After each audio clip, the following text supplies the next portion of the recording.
Oi, pessoal. Aqui é Marcelo Alcântara. Estamos iniciando a nossa aula ao vivo, como iniciar a ventilação mecânica. E a gente vai iniciar aqui pontualmente, no horário combinado, às 20 horas. É um prazer estar aqui com vocês. Queria primeiro fazer aqui uma breve apresentação. Para quem não me conhece, meu nome é Marcelo Alcântara Holanda. Eu sou médico, pneumologista, intensivista. Trabalho com ventilação mecânica há cerca de mais de 25 anos, não só na assistência de pacientes, mas também ensinando esse tema para vários profissionais de saúde, médicos, fisioterapeutas, enfermeiras, enfim. E também tenho uma paixão por esse tema, sempre estudando isso em pesquisas e também desenvolvi, idealizei um simulador de ventilação mecânica, o X-Lang, né? O X-Lang foi desenvolvido há alguns anos com o objetivo de ser uma ferramenta de simulação capaz de favorecer o ensino desse tema, né? Um tema que muitas vezes é considerado complicado para o profissional de saúde aprender, né? Tanto é que existem muitas demandas de cursos de ventilação mecânica, como vocês sabem, né? É uma questão que incomoda muita gente, a dificuldade que se tem em ajustar um ventilador mecânico. É importante a gente ter em mente que eu conheço muito bem essa realidade ao ensinar esse tema para profissionais de saúde, né? E sempre se fala que é muito complicado fazer a ventilação mecânica. Por que isso? Porque é um assunto que requer conhecimento relativamente razoável de fisiologia e de ajustes dos parâmetros da máquina, do ventilador mecânico em si, né? Então, uma maneira de ensinar isso menos complicada, né, mais simples, mais fácil de você compreender esse tema, é justamente desdobrar o tema em partes menores e ensinar com simulação. Seja uma simulação virtual, que nós vamos fazer aqui nessa aula, seja uma simulação com um ventilador mecânico real, né? Como aqui do meu lado, vocês estão vendo, tem um ventilador mecânico real, que a gente vai poder, ao longo de um curso que nós vamos apresentar, mostrar também alguma coisa sobre o uso dessas máquinas na vida real. Então isso descomplica a ventilação mecânica, porque facilita o processo de ensino e aprendizagem. Então são alguns pontos que eu queria introduzir aqui nessa nossa videoaula. Um outro ponto importante é que eu tenho uma experiência muito grande em ajudar colegas a se prepararem para concursos, a se prepararem para dar plantão em ambientes de emergência e unidade de terapia intensiva, quando eles ainda não sabem o assunto, de tal maneira que eles possam enfrentar aquela situação estressante de cuidar de um paciente que está na UTI ou está numa emergência, até numa UPA, né, onde também há ventiladores mecânicos, e nesses ambientes a gente precisa ter tranquilidade. E se você não domina o tema, como uma pesquisa mostrou, de cada 4 médicos em São Paulo que trabalham em emergência ou residência de clínica, cada 4 médicos, 3 não têm segurança de ajustar um ventilador mecânico. É um número muito expressivo. Realmente é um tema que precisa ser abordado de maneira repetida e através de cursos de qualidade. Bom, então essa é uma introdução inicial aqui para o nosso tema e eu gostaria da gente começar a abordar como iniciar a ventilação mecânica. Eu vou mostrar para vocês alguns slides, mas basicamente eu vou passar a minha experiência na prática. Como é que a gente faz realmente, após entubar um paciente, o que é que eu tenho que ajustar no parâmetro no ventilador para que a ventilação seja segura, para que você possa não colocar em risco a vida do paciente, né? A ventilação mecânica, ela mudou a medicina e ela dá suporte aos pacientes graves, né? Então, se a gente conduzir esse procedimento muito bem, a gente vai dar chance a esse paciente sobreviver. Isso é crucial. Isso é crucial tanto na emergência quanto na UTI e no pós-operatório, os pacientes que fazem grandes cirurgias. Portanto, é um tema de total relevância, né? Vou mostrar aqui alguns slides para vocês. A gente vai passar aqui, eu vou mostrar aqui na tela. O principal ponto que eu queria chamar a atenção é que o ventilador mecânico, ele não é um respirador. O que é que ele faz, na verdade? Ele ventila. Então ele não é um aparelho que vai substituir os pulmões. Ele é um aparelho que vai substituir a bomba ventilatória, eminentemente a musculatura respiratória. Por exemplo, diafragma, musculatura acessória da respiração, tá? Então é nessa situação que o ventilador vai atuar eminentemente. Então temos, inclusive, didaticamente, dois tipos de insuficiência respiratória. Uma insuficiência aqui do meu lado, do lado direito aqui do slide, em que há uma retenção de gás carbônico, uma PCO2 elevada por uma disfunção de bomba, e aí a oxigenação é comprometida de modo indireto, é uma insuficiência hipercápnica, e um outro tipo de insuficiência que é uma disfunção pulmonar. Vejam aqui o parênquima pulmonar, alvéolos comprometidos por alguma doença, uma pneumonia, por exemplo, em que há uma redução da PaO2 desse indivíduo, sendo que ele tem bomba muscular ainda. Então ele faz o que com o gás carbônico? Ele consegue até manter normal ou mesmo diminuir o gás carbônico. É uma insuficiência hipoxêmica, tá? Isso é didático e sabemos que na prática os pacientes podem ter a combinação dos dois fatores. Mas vale destacar que o ventilador mecânico vai agir eminentemente no apoio à mecânica ventilatória, tá bem? Esse é um ponto que eu queria chamar minha atenção por aqui e vamos abordar principalmente como é que o ventilador regula a PCO2 logo em seguida. Vale lembrar rapidamente as indicações de ventilação mecânica. Claro, sabemos que a experiência clínica é o mais importante. Entretanto, alguns dados gasométricos, como a PO2 abaixo de 55 ou uma saturação abaixo de 90%, por si só constitui um fator para indicar a ventilação. A hipercapnia num grau em que a PCO2 ultrapassa 50 ou o pH é menor que 7,30 também, ou simplesmente a presença de sinais de grande trabalho respiratório ou fadiga muscular, né? Isso por si só já caracteriza também uma indicação. Outras causas não respiratórias: instabilidade cardiovascular e nível de consciência deprimido, paciente comatoso, como por exemplo um paciente que tem um Glasgow menor que 8 e pacientes que têm, portanto, dificuldade de proteger as vias aéreas com mecanismo de tosse comprometido e daí em diante, tá? Então são algumas indicações clássicas que eu aproveito aqui para revisar com vocês.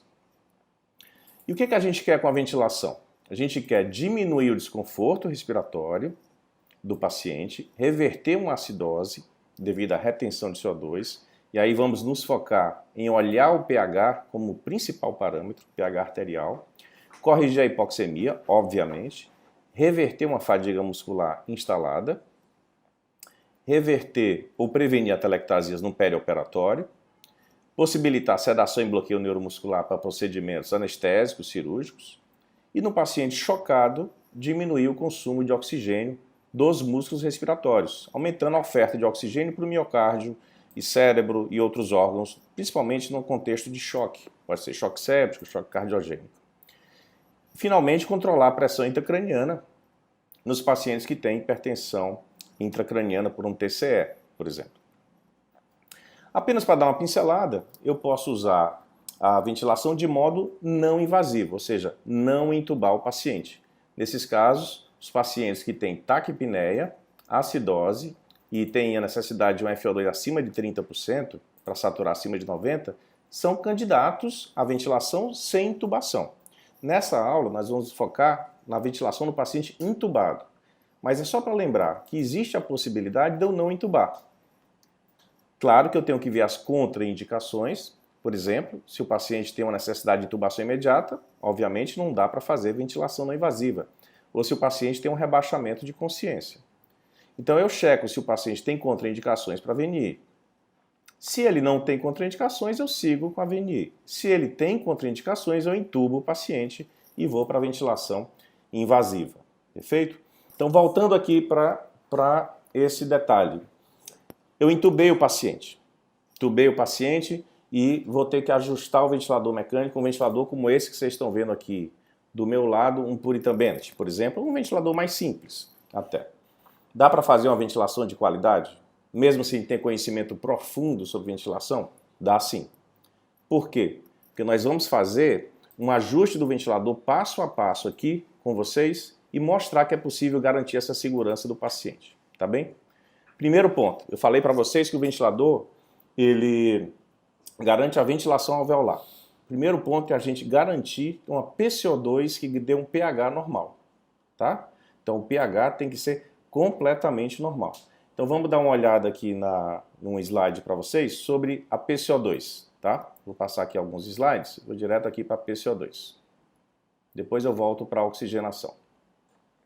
A PCO2, ela é proporcional, vejam aqui esse detalhe dessa fórmula, é proporcional à produção de gás carbônico, ou seja, tudo aquilo que a gente gera de gás carbônico no metabolismo, e inversamente relacionada à ventilação dos alvéolos, a quantidade de gás que entra nos alvéolos, tá bom? Então, quanto maior a produção, mais PCO2. Quanto menor a ventilação alveolar, maior a PCO2.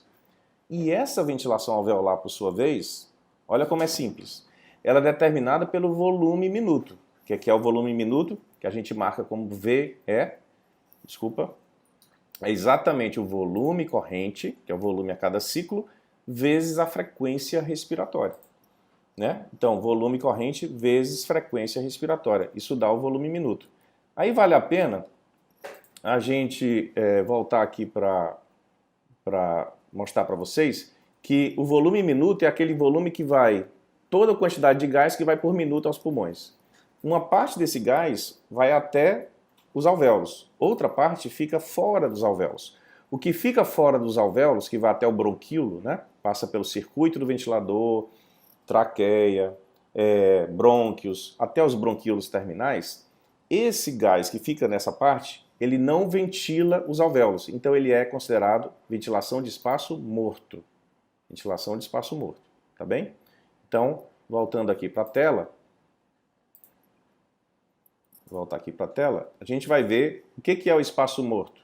O espaço morto é justamente a presença daqueles tubos, circuitos e tudo aquilo que está relacionado à ventilação de área que não é alveolar. O espaço morto é tudo aquilo que não está dentro dos alvéolos, tá bem? A PCO2 vai ser justamente influenciada pela ventilação alveolar, tá bom? Então, nesses casos aí, quanto maior o volume corrente, quanto maior a frequência respiratória, e frequência vezes volume, maior a ventilação alveolar. Claro que eu tenho que subtrair o espaço morto.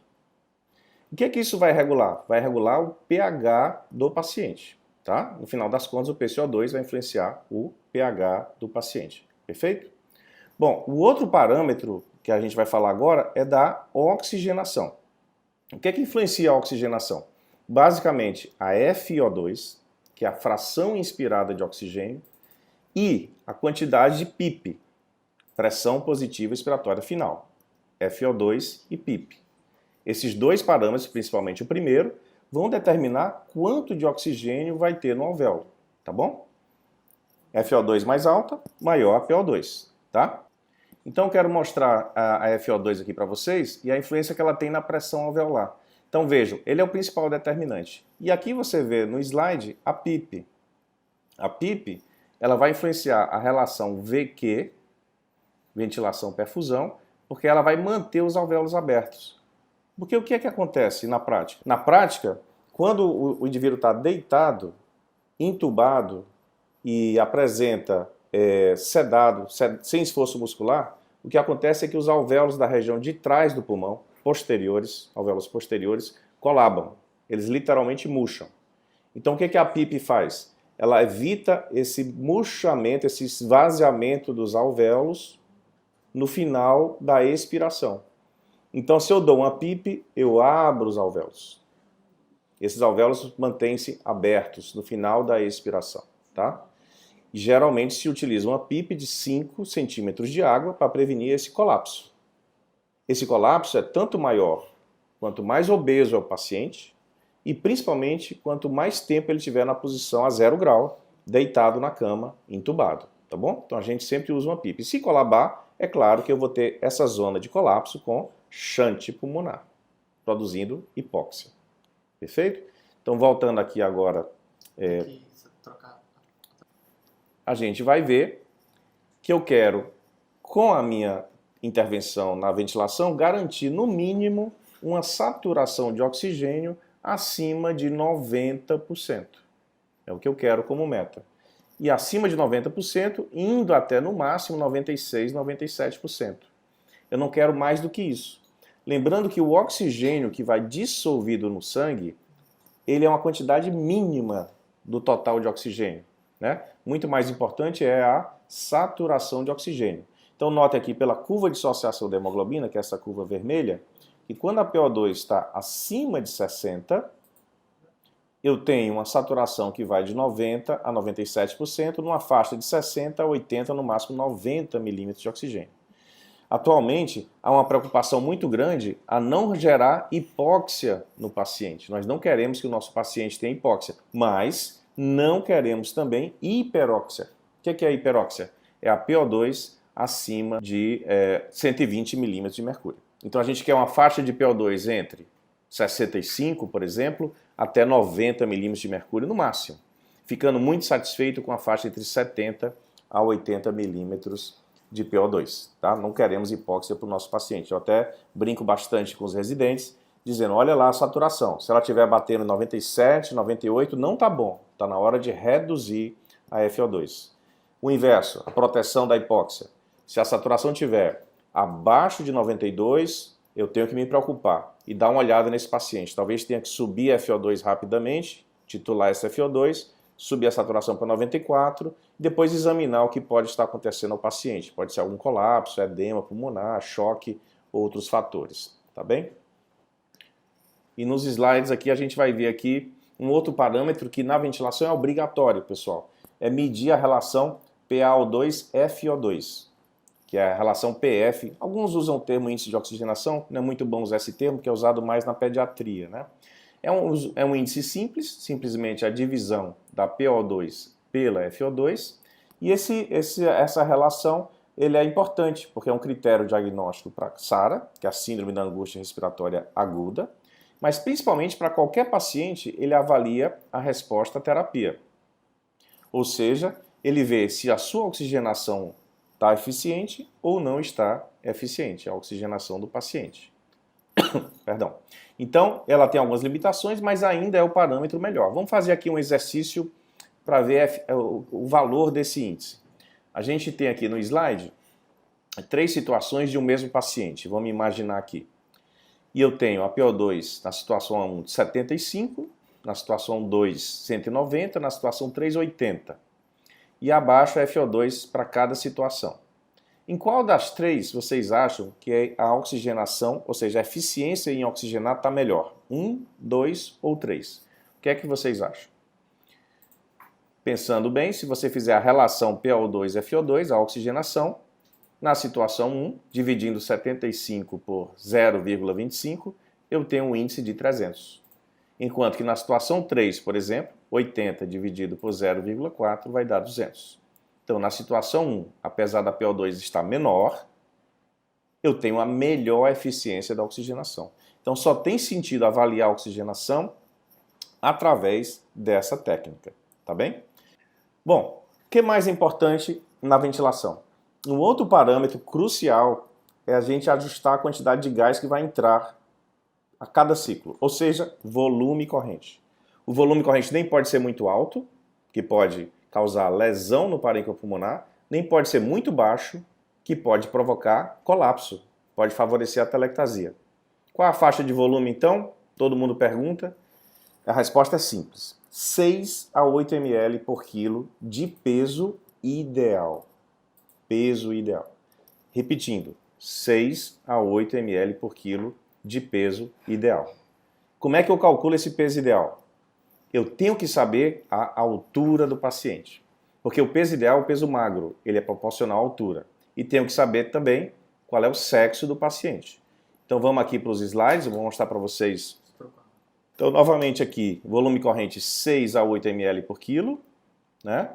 E aqui em cima, no slide, a fórmula do peso ideal. Não preciso decorar a fórmula, preciso ter acesso a essa fórmula. Basta saber a altura, né, que vocês estão vendo aí a altura, e o sexo. O pulmão é maior no homem do que na mulher, né? Então a gente tem que levar isso em conta. Eu não posso colocar um volume maior do que aquele que o pulmão do paciente aceita, senão vai causar uma lesão pulmonar, né? Um volutrauma, um barotrauma, uma vile, uma lesão induzida pelo ventilador mecânico. Então, conhecendo a altura, eu sei o peso ideal, daí multiplico por 6 a 8, tá? A gente pode mostrar aqui um vídeo, vou mostrar aqui para vocês, como calcular esse peso ideal, né? A gente pode ter um aplicativo, por exemplo, como o Xlang Assist, em que ele tem uma calculadora de peso ideal. A gente vê aqui, o indivíduo clica aqui no peso ideal, escolhe se é masculino ou feminino, digita a altura do paciente, por exemplo, 1,70 m, e ele já me dá as faixas de peso 6, 7, 8 ml por quilo, né? Inclusive a referência dessa fórmula que é usada, mundialmente utilizada para cálculo do peso ideal. Então fica aqui uma dica. Uma outra dica que a gente pegou num artigo muito interessante, que está na Revista Brasileira de Terapia Intensiva, foi feito no Uruguai, os autores mediram a altura, estimaram a altura pela altura do joelho até abaixo do calcanhar, né? A gente tem um vídeo aqui feito na UTI do nosso hospital universitário mostrando como faz isso.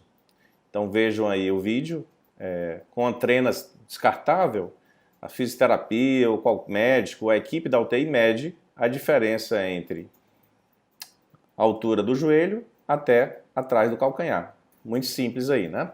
Então essa altura você multiplica numa fórmula que está nesse artigo e você tem a altura do paciente, né? Mesmo um paciente idoso, por exemplo, que às vezes é complicado medir a altura, tá? Esse vídeo está disponível na nossa plataforma Xlang. O outro parâmetro agora, que vai influenciar o volume minuto, que eu falei da CO2, é a frequência respiratória. Ou seja, o número de vezes em que o volume corrente é colocado dentro do pulmão. Vou colocar uma frequência de 15. Por exemplo, com um volume de meio litro, 500 ml, vai ser 15 vezes meio litro. Isso vai dar 7 litros e meio de volume minuto, tá bom? Então, isso é o que a frequência provoca. Um outro ponto é que a frequência vai determinar, junto com o tempo ins, ao final das contas, o tempo expiratório. Então, 2 parâmetros são importantes também com relação a isso. Eu tenho que ajustar um tempo ins que seja suficiente para distribuir o volume que eu já defini, que é 6 a 8 ml por quilo. Geralmente o tempo ins é de 1 segundo, ao redor disso, no adulto, variando de 0,7, 0,8 até 1,2, no máximo 1,3, não precisa mais do que isso.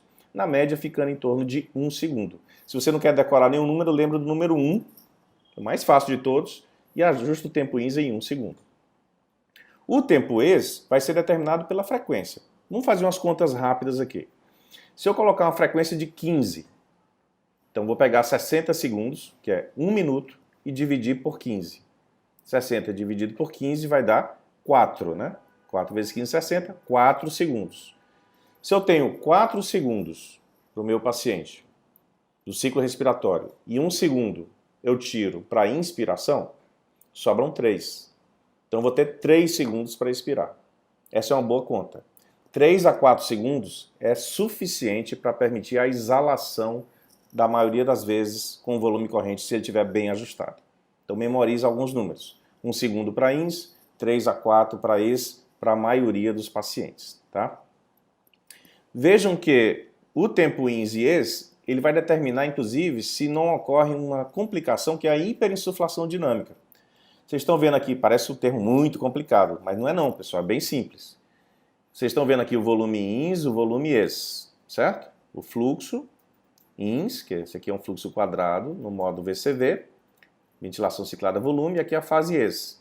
Eu preciso de um tempo ex suficiente para que o volume que entrou, todo ele saia.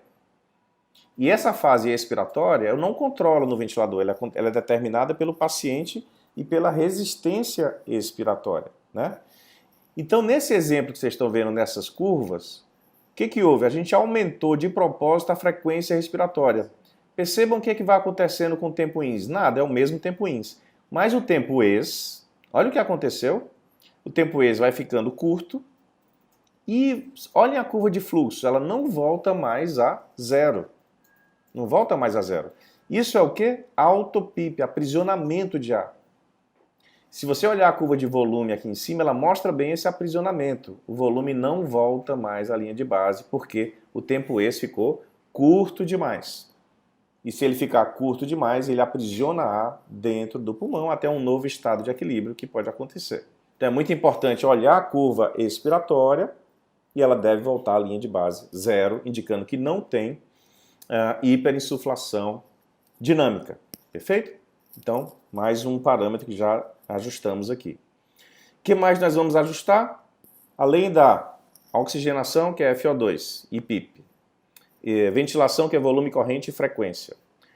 Tempo INS, em torno de 1 segundo. E frequência, basicamente, outros parâmetros mais simples são a sensibilidade, que é o quanto o ventilador é sensível, e nunca esquecer alguns acessórios da ventilação mecânica. Que acessórios são esses? Bom, primeiro, a umidificação do gás, umidificação e aquecimento do gás. Então temos que usar ou um trocador de calor e umidade, que é o filtro HME, ou ainda ligar a jarra para umidificar e aquecer o gás, se for usar a jarra com umidificador de passagem, e não esquecer de colocar a temperatura adequada. Isso é muito importante, a gente esquece disso, e a equipe multidisciplinar, médico, fisioterapeuta, enfermagem, tem que todo mundo estar atento a isso. Não é um trabalho só da enfermagem, nem só do fisioterapeuta. O médico tem que estar atento a esse parâmetro. E o outro é o ajuste dos alarmes. Isso me permite falar que o alarme de pressão, principalmente se você está usando o modo ciclado a volume, ele é obrigatório. Repetindo, o alarme de pressão é obrigatório que esteja bem ajustado. Quanto de alarme você vai colocar? No máximo 10 centímetros acima do pico máximo de pressão que o paciente estiver fazendo. Se ele estiver fazendo 22 de pressão, você vai colocar um alarme em 32 centímetros de água, por exemplo, né? Para dar uma reserva de 10 centímetros, por acaso ele tiver uma tosse, juntar um pouquinho de secreção aqui e acolá, e o alarme não ficar tocando toda hora. Então, alarme de pressão no modo VCV. Dito isso, pessoal, eu vou mostrar agora para vocês, aqui na aula, como fazer esses ajustes na prática usando o simulador Xlang, tá bem? Vou passar agora para o simulador. Então nós estamos na plataforma Xlang, é uma plataforma que, quem não conhece ainda, está voltada para a ventilação, e nós temos o simulador de ventilação mecânica Xlang, né? Então vou abrir para vocês agora o simulador online, tá bom? Vou clicar aqui no Xlang, ó. Ele está carregando, então vocês estão vendo agora o simulador. Apresentando rapidamente o simulador aí para vocês, para quem não conhece ainda. A parte de cima, essas 3 janelinhas de cima, nós temos o paciente, a gasometria arterial e os monitores da ventilação. Ou seja, na parte de cima eu tenho o paciente. Na parte de baixo eu tenho as curvas de ventilação, volume, fluxo e pressão, os ajustes do modo ventilatório que eu escolhi. No nosso simulador nós temos esses modos, que são os mais usados, VCV, PCV, PSV, e os parâmetros da ventilação, a ventilometria, a sincronia, que tem a ver com o tempo INS, que nós comentamos, tempo ES, e a mecânica respiratória. Então, no simulador, eu vou poder mostrar para vocês o que acontece quando eu vario o volume, corrente, por exemplo, sobre a mecânica respiratória. Então, vamos dar uma olhada aqui na simulação. Então, vocês estão vendo, tem um barulhinho aqui da respiração, né? Vocês estão ouvindo aí. Eu vou deixar mudo para fins da aula. E a gente agora vai ver justamente esses parâmetros nos gráficos. Então vejam aqui nos gráficos que eu tenho na curva de pressão uma subida mais rápida aqui. Logo no comecinho da inspiração, o que é essa subida? É a resistência das vias aéreas em relação ao fluxo. Então assim que entra o fluxo, dá uma primeira subida de pressão. Depois uma subida mais lenta. Vocês estão vendo que essa subida mais lenta é o volume de ar entrando, até atingir o pico. Esse é o pico de pressão. Esse pico de pressão, que nesse exemplo aqui está marcando 21, ele é a pressão na via aérea no final da INS. Notem que ainda tem fluxo, tá bom? É um valor importante, eu tenho que registrar esse valor assim que eu inicio a ventilação. Ele não pode passar de 40 a 45, com certeza. Senão já indica algum problema de mecânica do paciente. Mas um outro parâmetro eu devo medir obrigatoriamente, Que parâmetro é esse? Vamos dar uma olhada aqui. É a pressão de pausa. Então eu vou fazer aqui uma pequena pausa inspiratória de 1 segundo, tá? Na maioria das vezes 1 segundo é suficiente.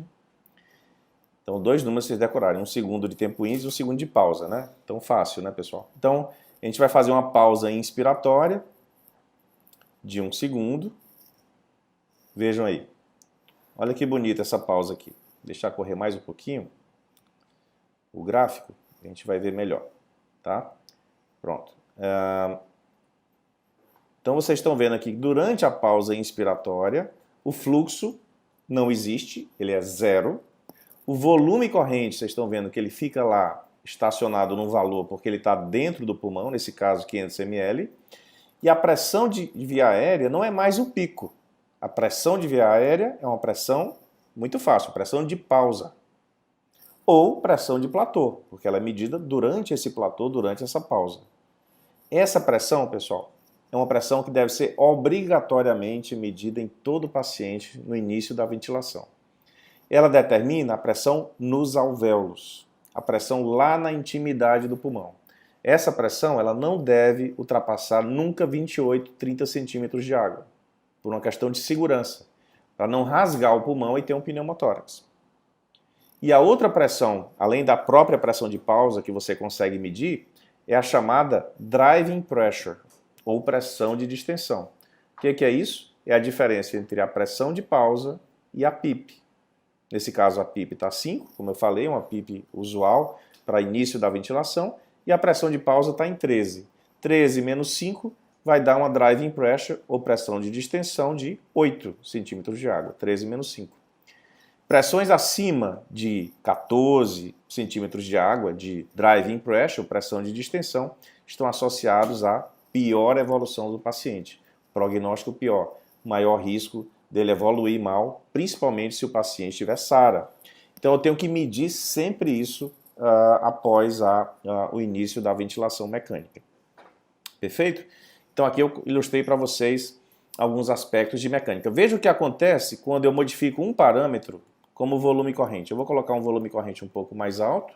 Eu estou modificando aqui no simulador o volume corrente para 800.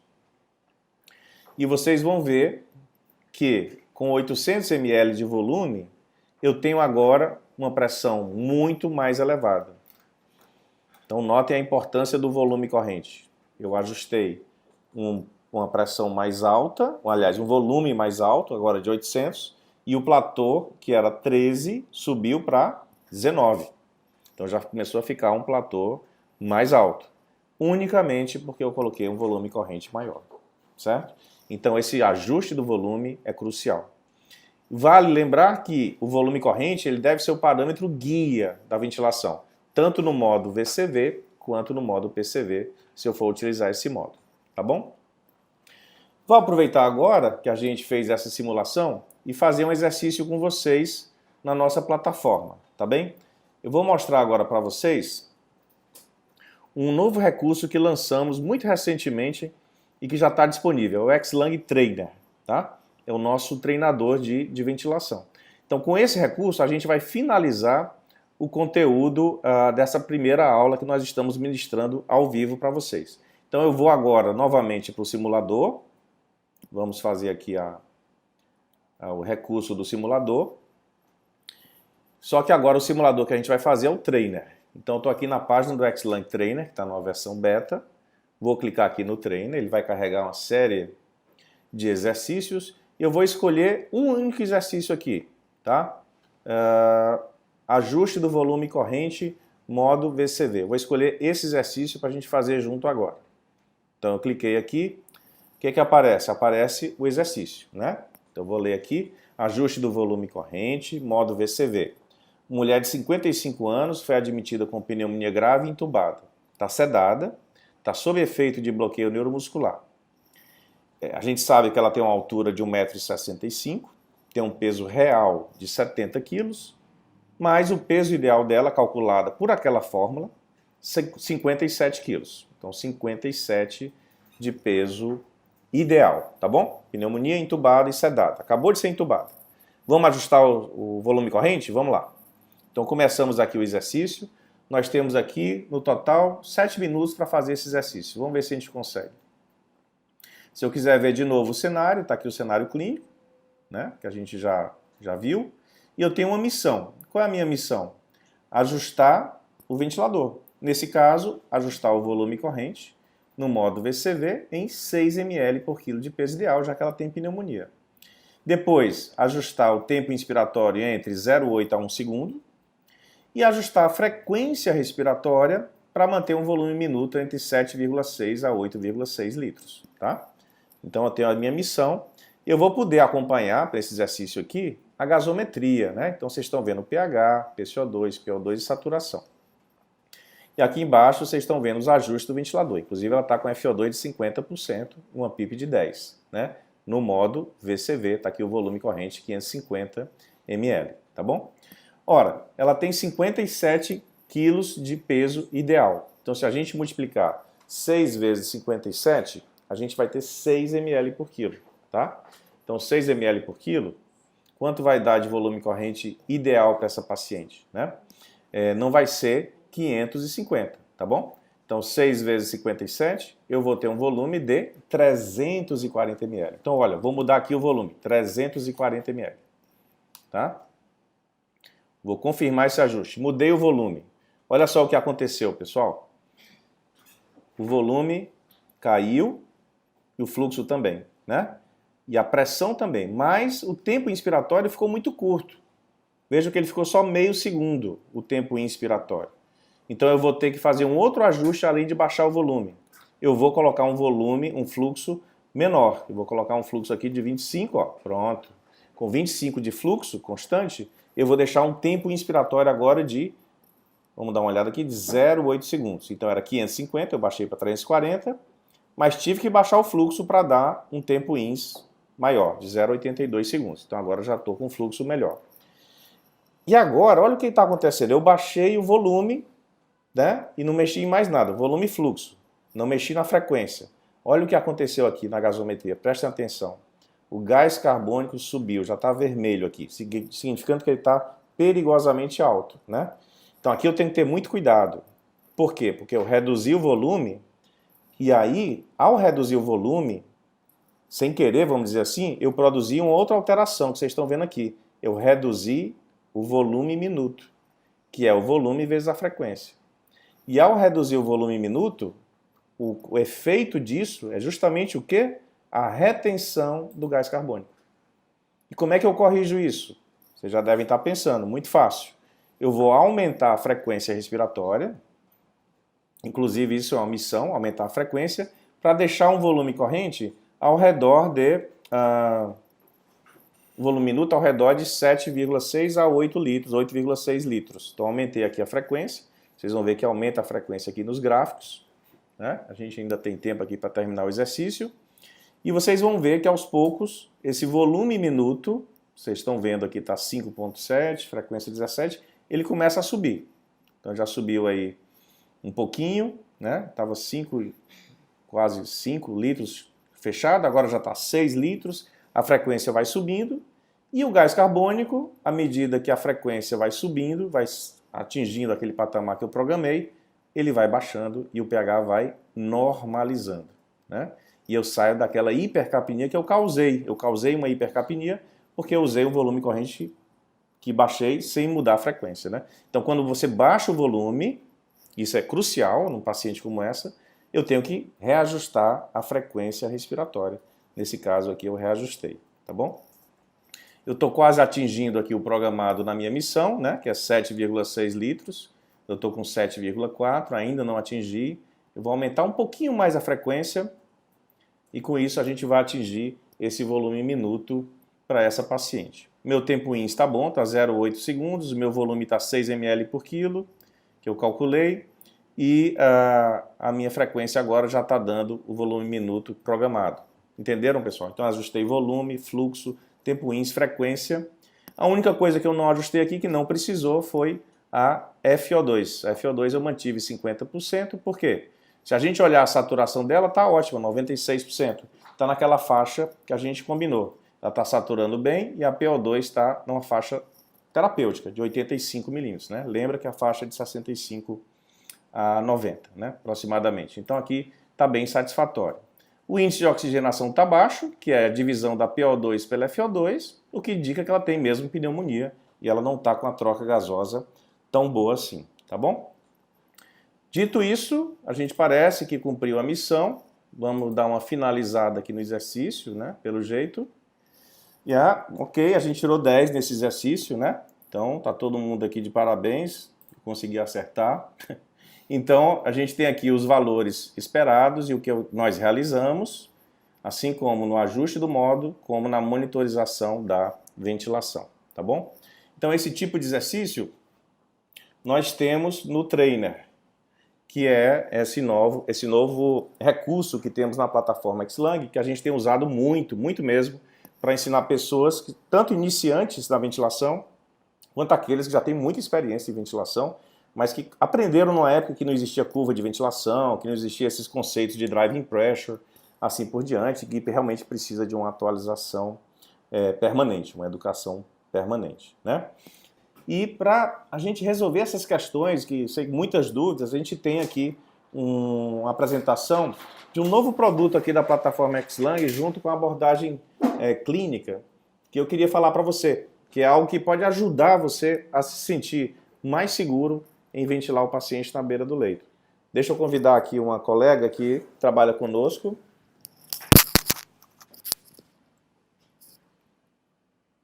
Aí, se apresenta.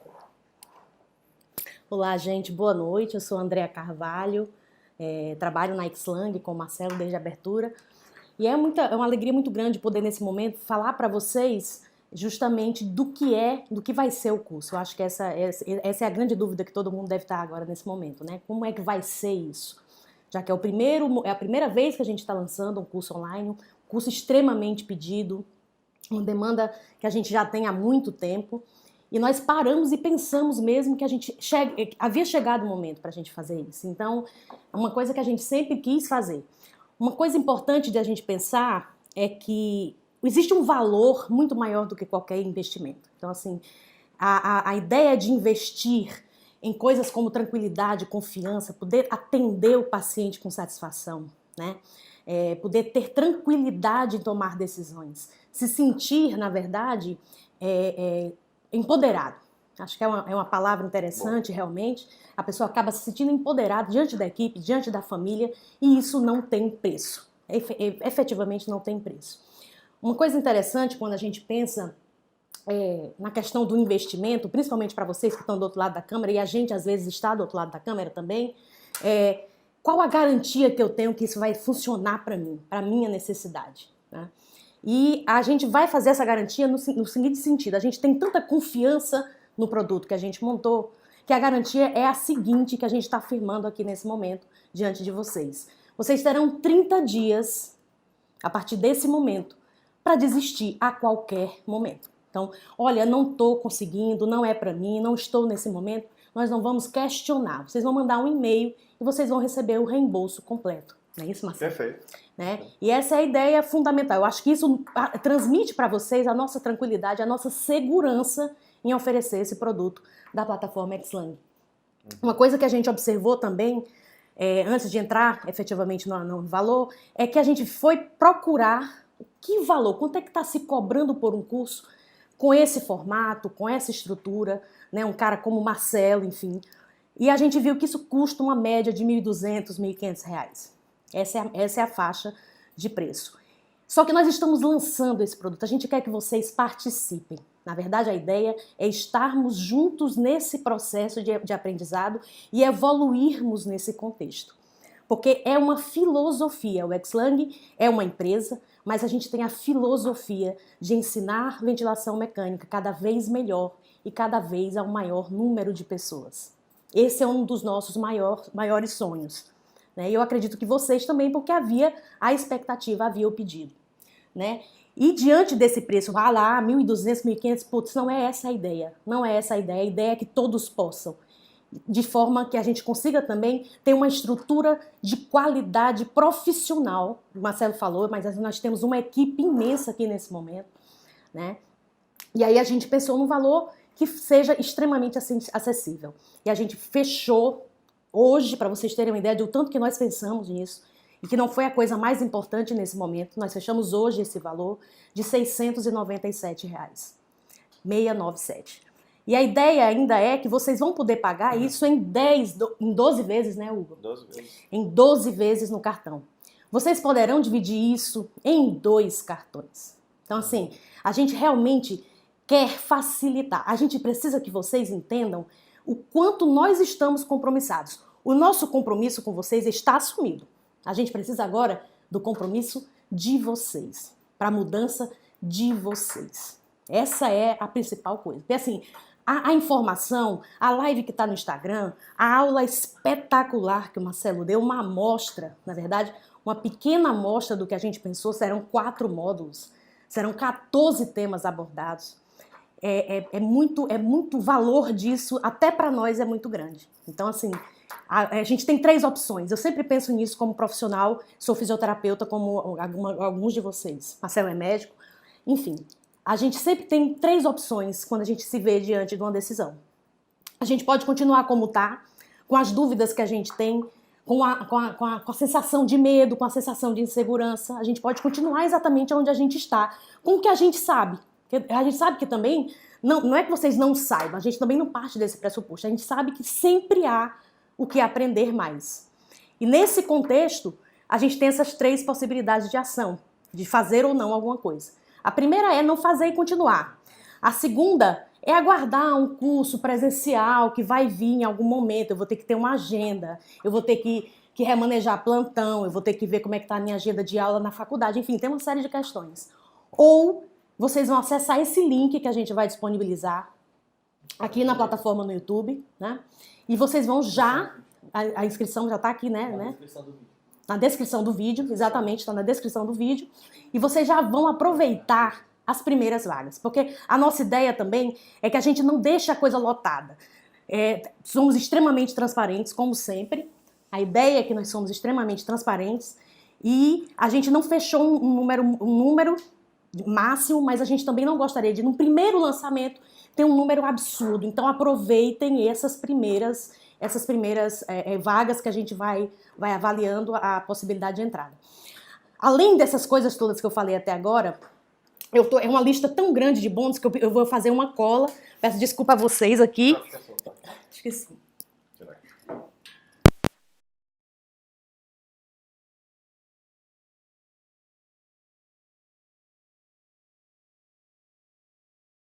Não, tirou. Tirei. Mas quando tirou já... Não, mas tem que botar. Tem que botar lá. Tá legal o áudio aí? Isso. Então, o André tá vendo os bônus, mas eu lembro alguns de cabeça, né, André? Deixa eu ver aqui. Um dos bônus, a gente vai, nesse curso que vai ter vários módulos. Um dos módulos bônus, né, André, vai ser o primeiro, imagem... É tão grande que é melhor a gente Dá uma lida aí. colada. Imagem é o primeiro. Acho que o primeiro, na verdade, que a gente colocou, e a gente até vai pegar a patente desse nome, que é o hands-on virtual. Sim.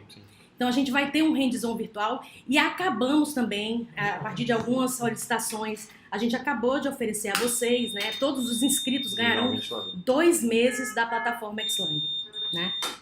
Então o primeiro bônus é um hands-on virtual, com direito à prática, né? A prática no ventilador. Mostra aí, Marcelo. A gente vai trabalhar com simulação de ventilação realística, tá bom? Tanto claro, nessa baraquinha mais simples, mas trazendo também simulador de mecânica, ventilatório. Simulando o paciente, ventilação, né? Exatamente, simulando o paciente, mecânica, tanto ventilador de UTI como puro Bennett, quanto ventilação não invasiva. Nós vamos mostrar todas as máscaras, ventilação não invasiva para vocês, como colocar essas máscaras, como fazer alguns acessórios de ventilação também, né, André? Isso. A gente vai ter, como eu estava falando antes do Marcelo mostrar lá o ventilador, a gente vai ter 2 meses de assinatura da plataforma Xlang. Então, isso tá embutido nesse valor, vocês não pagarão mais nada por isso. Então, 2 meses de acesso completo a tudo isso que o Marcelo mostrou. Simulador Xlang, Xlang Trainer, enfim. Não precisa, não tem mais o que dizer. Eu acho que o Marcelo falou e apresentou divinamente. Um segundo bônus que a gente também pensou para esse curso é o estudo, né, a avaliação de imagem do paciente em ventilação mecânica. O raio-x e a tomografia computadorizada. Um terceiro é a gasometria arterial na ventilação mecânica. Às vezes é uma bobagem, todo mundo acha que sabe, e quando a gente está naquele momento difícil, às vezes uma dúvida ou outra, e até mesmo para quem já domina, reviver esses conceitos a partir da experiência do Marcelo, eu tenho certeza que vai ser uma experiência incrível. O quarto bônus seriam os broncodilatadores na ventilação mecânica, ou seja, o processo de broncodilatação na ventilação mecânica é uma dúvida muito frequente que a gente recebe também, das pessoas entenderem exatamente como conectar, o que fazer, qual a dosagem, enfim, a frequência. E o quinto bônus, né, mais um bônus, é o recrutamento alveolar e a titulação da PIP. Gente, eu acho assim, a gente já está aqui, uma hora, está cravando uma hora. Para nós é uma alegria muito grande. Eu só tenho uma coisa para dizer para vocês. Para você ou para você especificamente, para cada um de vocês. É hashtag só vem. É isso aí. Beleza? Então, Sobre o curso. e o curso... Dúvida sobre o curso. Lembrando que o curso vai abordar todos os temas clássicos de ventilação mecânica, né? Como vocês viram hoje, desde a indicação, passando pela monitorização, pela ventilação em situações especiais, pela ventilação na DPOC, asma, SARA, a sincronia paciente-ventilador. A gente tem uma boa abordagem desse tema, que é um tema difícil de controlar, sedação na ventilação e desmame da ventilação mecânica. Sem falar na VNI, ventilação não invasiva, e na oxigenoterapia de alto fluxo, né? Então, os grandes temas que vão te deixar mais confiante no dia a dia, né, a gente vai abordar aqui online e fazendo interação o máximo possível na nossa plataforma Xlang. A gente está acabando de receber a informação que já começaram as inscrições no curso. Gente, Então, é sério, vamos lá, vamos com a gente. É preciso tomar essa decisão, é com vocês. A nossa parte está garantida. beleza? Então, a gente se vê aí no curso. Um abraço grande, muito obrigado pela presença até aqui. Obrigada. A gente Tchau. se vê no curso. Tchau, tchau.